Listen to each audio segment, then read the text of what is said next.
Hey everyone, and welcome back to the Deep Dive. Don't forget to hit that like button, subscribe to the channel, and click that notification bell so you don't miss out on any of our future episodes. Today, we're diving into something pretty fascinating.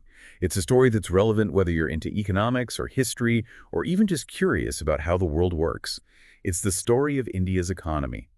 From the days before British rule, all the way to the modern reforms we see today. We're talking centuries of change, ups and downs, twists and turns. Believe me, it gets really interesting.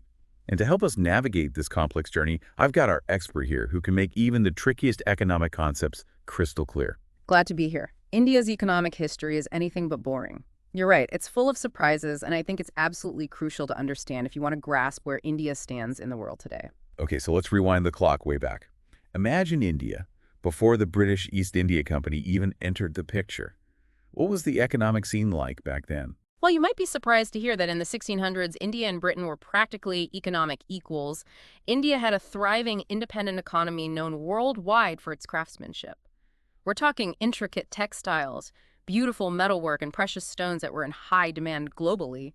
India was a major player in international trade. It's hard to imagine that, given how things changed under British rule.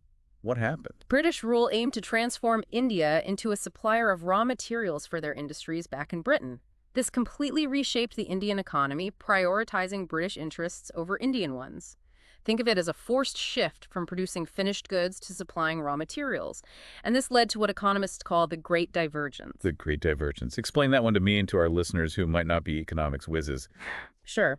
It refers to the period when Western economies, particularly Britain, surged ahead in terms of per capita GDP, while India's fell dramatically behind.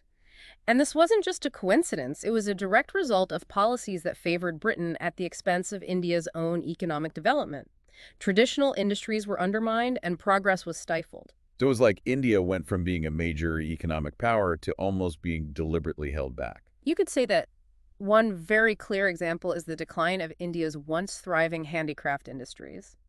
Imagine skilled artisans who had perfected their craft for generations suddenly finding their livelihoods destroyed.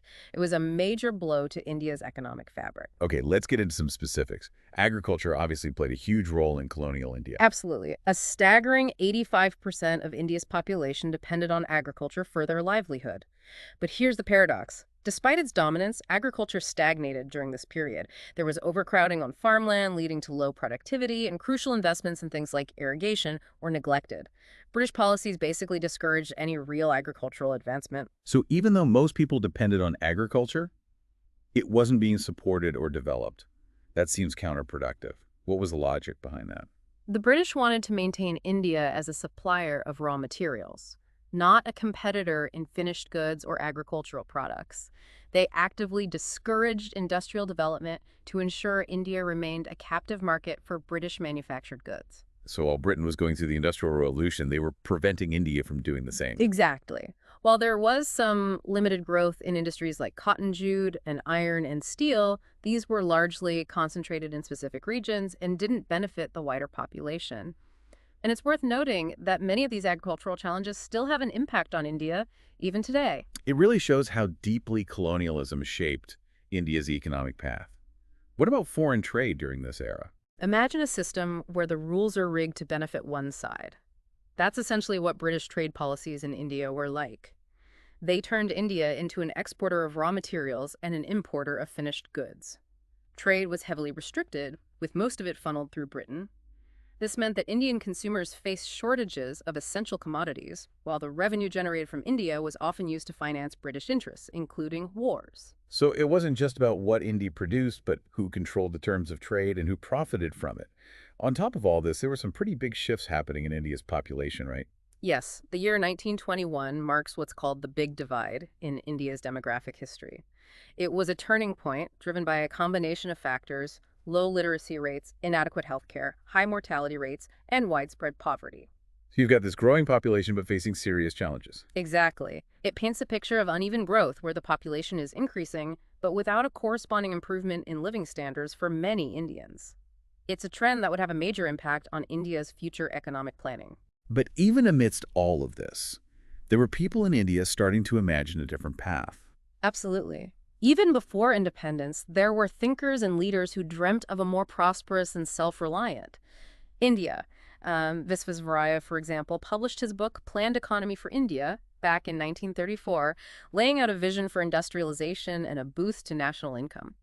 And these ideas gained momentum after India gained independence in 1947, setting the stage for a planned economic development approach. So these early thinkers were planting the seeds for what would become India's famous five-year plans. Precisely. And one of the key early milestones was the establishment of the Planning Commission in 1950. This marked the beginning of India's journey towards a mixed economy model, with the state playing a significant role in guiding economic development. It sounds like a massive undertaking. What were these five-year plans all about? They were ambitious blueprints aimed at achieving a range of objectives: rapid growth, modernization, self-reliance, and a more equitable society. These plans aimed to balance the public and private sectors, address inequalities, and promote social welfare.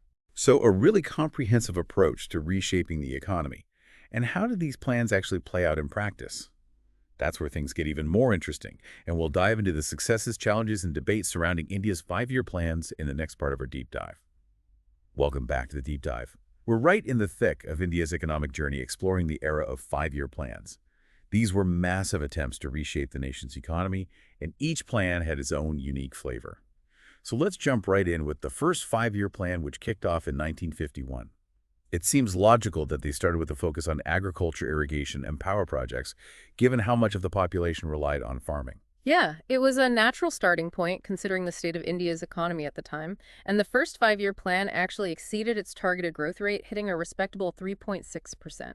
It also laid the foundation for key institutions like the State Bank of India, which was transformed from the Imperial Bank of India. And this period even saw the establishment of the prestigious Indian Institutes of Technology, the IITs. The IITs, those are legendary. So what about the second five-year plan? What made it stand out? Well, the second five-year plan, running from 1956 to 1961, marked a shift towards rapid industrialization. It emphasized heavy industries and capital goods, heavily influenced by the economist P.C. Mahalanobis and his model. The idea was to boost the production of essential goods to drive overall economic growth. So it was like building the industrial backbone of the nation. Exactly. Think of the establishment of major steel plants, hydroelectric power projects, and the expansion of the railway network. India even collaborated with countries like the USSR, the UK, and West Germany on these initiatives. It sounds like a huge push towards heavy industry. But was there a downside to this approach? There were definitely challenges. The plan fell short of its targeted growth rate, and there were criticisms that it neglected the agricultural sector. A foreign exchange crisis in 1957 further highlighted the need for a more balanced approach. So the third five-year plan was a course correction of sorts, back to focusing on agriculture. In a way, yes. The third five-year plan from 1961 to 1966 aimed to create a self-reliant and self-generating economy. It tried to balance industrial growth with agricultural development, recognizing that agricultural output was crucial for overall economic progress. Makes sense. But didn't some major events kind of throw a wrench into the plan's progress? Unfortunately, yes. The Chinese aggression of 1962 and the Indo-Pak War of 1965 forced India to divert resources towards defense. And a severe drought in 1965-66 further hampered agricultural development. Wow, talk about bad timing. It's a stark reminder that even the best-laid plans can be affected by external factors. So what happened after the third five-year plan? Did they just scrap the whole system? Not exactly. Given the setbacks, India took a break from the five-year plans and implemented 3 annual plans from 1966 to 1969. The focus shifted towards achieving self-reliance with an equal emphasis on agriculture and industry. This period also witnessed the dawn of the Green Revolution in India, which had a transformative, albeit complex, impact on agricultural production. All right, the Green Revolution deserves its own deep dive. So India eventually returned to the five-year plans after the annual plans. Yes, the fourth five-year plan was launched in 1969. This plan coincided with Indira Gandhi's Garibi Hatao, Remove Poverty slogan, which reflected a growing awareness of the need to address poverty and inequality alongside economic growth. Garibi Hatao, a slogan that still resonates today. It does. The fourth five-year plan aimed to capitalize on the momentum of the Green Revolution and promote industrial growth while tackling poverty. But again, it faced obstacles. The influx of Bangladeshi refugees following the 1971 war with Pakistan and a surge in inflation created new challenges. It seems like external shocks kept interfering with India's economic plans. It highlights how interconnected global and domestic factors are and how they can impact a nation's economic trajectory. Okay, on to the fifth five-year plan then. What were the priorities this time around? The fifth five-year plan from 1974 to 1978 continued to emphasize poverty eradication, self-reliance, and increasing national income. It also focused on modernizing technology and controlling population growth, reflecting some of the long-term challenges India was grappling with. These themes seem to be recurring in these plans. They do, and they represent the ongoing issues that India was trying to address through its development policies. But again, external factors came into play. The global oil crisis of the 1970s hit India hard, triggering an economic crisis. And then there was a political shift with the Janata Party coming into power in 1978 and cutting the fifth five-year plan short. So political transitions also played a role in shaping economic policy. What did the Janata Party do differently? They introduced a rolling plan concept, which was meant to be a more flexible approach to planning. But their time in power was short-lived, and in 1980, the Congress Party returned and launched the sixth five-year plan. Back to the five-year plans, then. What were the highlights of this one? The sixth five-year plan, spanning from 1980 to 1985, continued to focus on alleviating poverty and creating employment opportunities. It also prioritized increasing agricultural productivity, expanding industrial output, and improving infrastructure. And was it successful in achieving these goals? It's considered one of the more successful five-year plans. Yeah. It achieved its targeted growth rate, and there was a noticeable decline in poverty during this period. However, a severe drought towards the end of the plan once again highlighted the vulnerability of the agricultural sector to external factors. So progress, but with lingering challenges. What about the seventh five-year plan? Did it follow a similar path? The seventh five-year plan from 1985 to 1990 shifted gears slightly. While it still emphasized crucial areas like food grain production, employment creation, and productivity improvements, it also marked a shift towards a more market-oriented approach.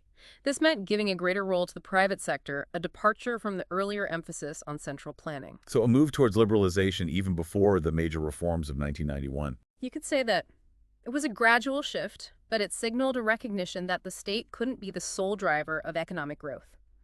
The seventh five-year plan also broadened its scope to address social issues like education, health, and poverty alleviation, aiming for a more holistic approach to development.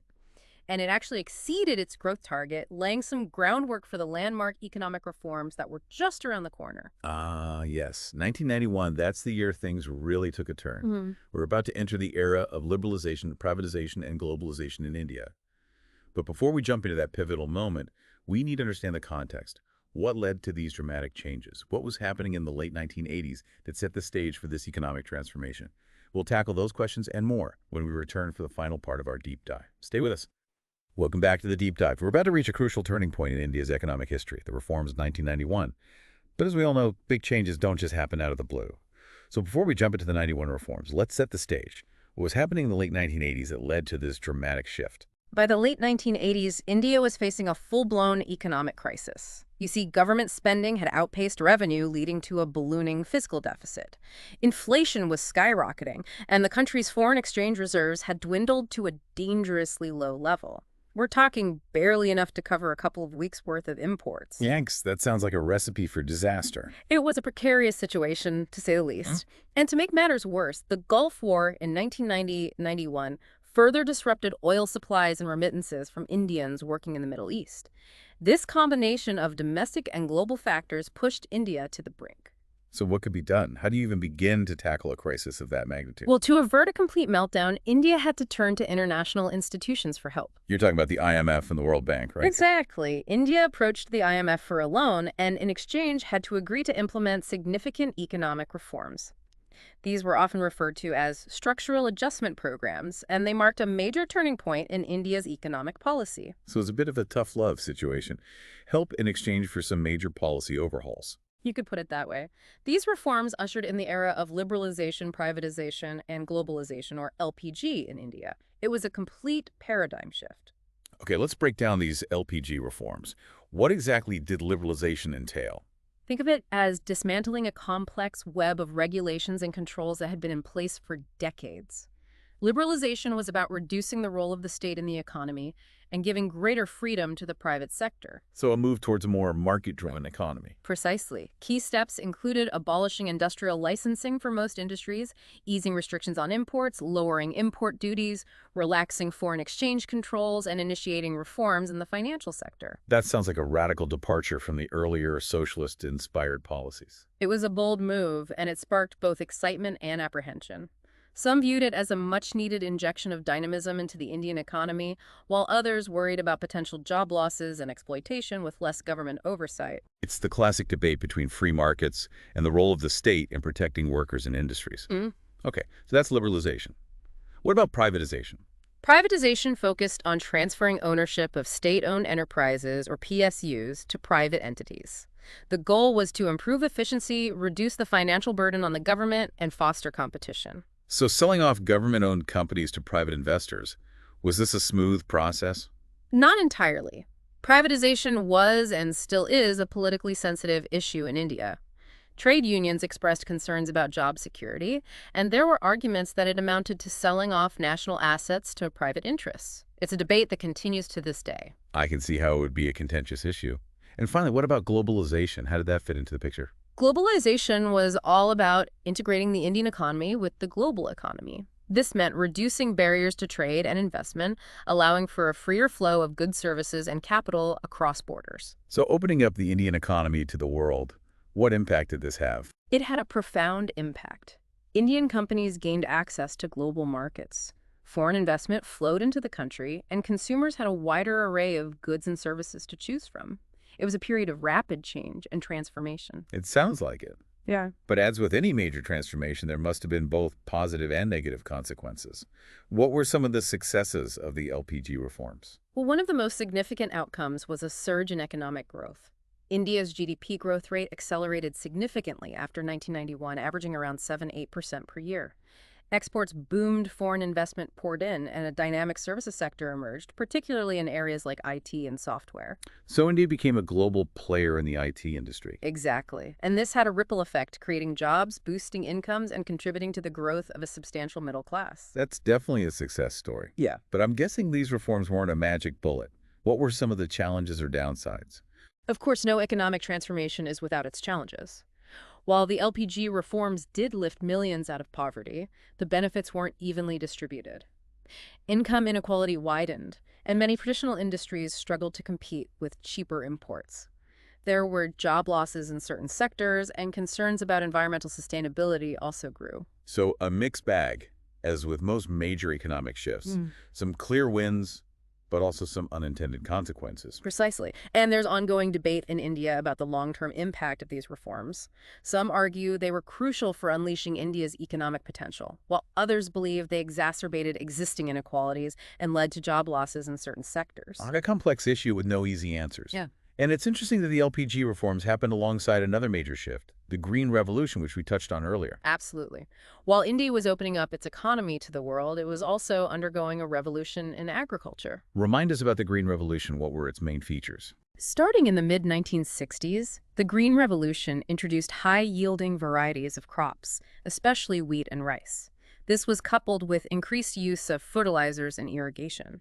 It's a period that transformed India from a food-deficient nation to one that was largely self-sufficient in food grain production. A remarkable achievement, no doubt.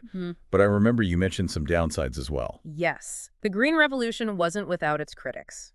The heavy reliance on chemical fertilizers and pesticides raised environmental concerns, and the benefits weren't evenly distributed among farmers. Small and marginal farmers often lacked the resources to adopt the new technologies, which led to increased inequality in rural areas. So another example of progress coming with a cost. Exactly. It underscores the importance of looking at economic transformations from multiple perspectives and considering the potential trade-offs. Well said. So as we wrap up this deep dive into India's economic history, Yeah. what are some of the key takeaways you'd like our listeners to remember? I think the biggest takeaway is that India's economic journey has been marked by periods of impressive progress, setbacks, and ongoing challenges. From pre-colonial times to the present day, India has shown resilience, innovation, and a remarkable ability to adapt. But the legacies of colonialism, the complexities of planning, and the ongoing debates surrounding liberalization all highlight the need for thoughtful, inclusive approaches to economic development.